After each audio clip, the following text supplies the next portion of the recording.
Welcome to the Tech Egg. Don't get scrambled. Enjoy the video. First, install Sleep Cycle on your iPhone and the companion watch app. Ensure your Apple Watch is Series 3 or later and updated to watchOS 7 or later. Sign in to Sleep Cycle and grant health permissions for sleep analysis, heart rate, and motion. Enable background app refresh and allow notifications to let the app run reliably. Open the Watch app on iPhone and install the Sleep Cycle watch extension. Set a default bedtime window and choose whether the watch will act as the primary sleep sensor. Each night wear your Apple Watch snugly on the wrist, with sensors touching skin. Charge the watch so it reads at least 30% battery before sleep to avoid interruptions.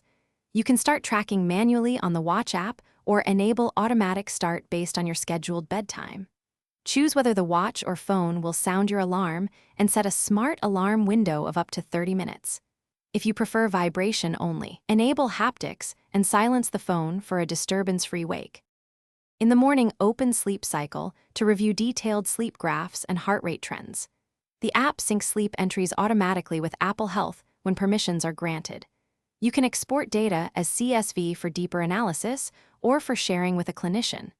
Adjust sensitivity settings and the smart alarm window to match your sleep pattern. Try enabling gentle sleep aid sounds or a gradual wake vibration on the watch for smoother awakenings. Regularly update the app and watchOS to keep tracking accurate and reliable. Thanks for watching. Consider subscribing if I helped unscramble your problems.